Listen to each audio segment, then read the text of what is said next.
ಸಮಾಚಾರ ನ್ಯೂಸ್ಗೆ ಸ್ವಾಗತ. ನಾನು ಮಂಜುಳಾ ಕೊಂಡರಾಜನಹಳ್ಳಿ, ಕೋಲಾರ.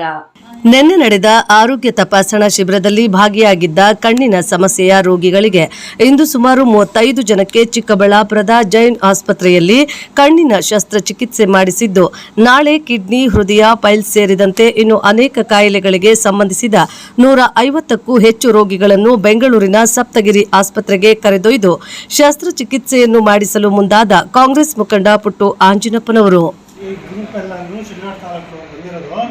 ಶಿಲ್ಗಡದಲ್ಲಿ ನಿನ್ನೆ ಕ್ಯಾಂಪ್ ಹಾಕಿದ್ರು ಪುಟ್ಟು ಆಂಜನೇಯಪ್ಪನವರು ಮುಖಾಂತರ ಎಲ್ಲರಿಗೂ ಕಾಂಗ್ರೆಸ್ ಮುಖಂಡರವರು ಮುಂದೆ MLA ಆಗುವಂಥ ನಮ್ಗೆ ಭರವಸೆ ಕೊಟ್ಟಿದ್ದೀವಿ. ನಾವು ಅವರು ಎಲ್ಲ ರೈತರಿಗೂ ಒಳ್ಳೆ ಸಹಕಾರ ಕೊಟ್ಟಿದ್ದಾರೆ.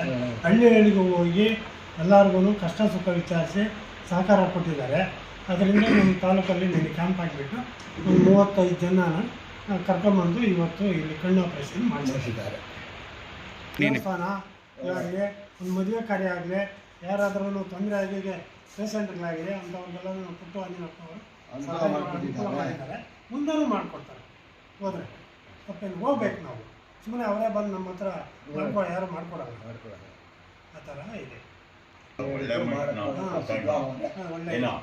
ಎಲೆಕ್ಷನ್ ಬಂತಂದ್ರೆ ಈಗ ರವೇಣ್ ಗೆದ್ನು ಮನೆ ಮನೆಗೂ ಬಂದು ಕಷ್ಟ ಸುಖ ದೊಡ್ಡವ್ರನ್ನ ಚಿಕ್ಕವ್ರನ್ನೆಲ್ಲ ಕಷ್ಟ ಸುಖ ವಿಚಾರಿಸಿ ಪ್ರತಿಯೊಂದು ಲೆಕ್ಕಾಚಾರಕ್ಕೂ ಬೇಕು ಅಂತ ನಾವು ಬಿಡಲ್ಲ. 15 ವರ್ಷದಿಂದ ಕೆಲಸ ಮಾಡ್ತಾ ಇದ್ದಾರೆ. 2 ಬಾರಿ ಸೋತಿದ್ದಾರೆ. ಪಾಪ ಹಳ್ಳಿನೂ ಮನೆ ಮನೆಗೂ 40 ಕ್ಯಾಂಪ್ ಮಾಡಿದ್ದೀವಿ. ಕೋವಿಡ್ ಟೈಮಲ್ಲಿ ಮನೆ ಮನೆಗೂ ಏನಾದರೂ ಸ್ವಲ್ಪ ಸಹಾಯ.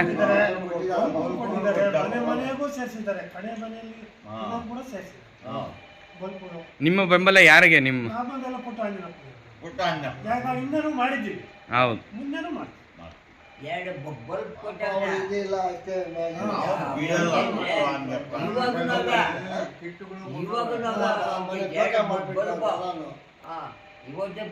ಪುಟ್ಟಾಜಪ್ಪನೆ ನಾಡೂ ಪುಟ್ಟಾಜಪ್ಪನೆ ಅವ್ರು ಬಿಟ್ಟು ನಾವು ಎಲ್ಲಿ ಹೋದ್ರೆ ನಮ್ಗೆ ದೇವ್ರು ಒಳ್ಳೇದು ಮಾಡಲ್ಲ.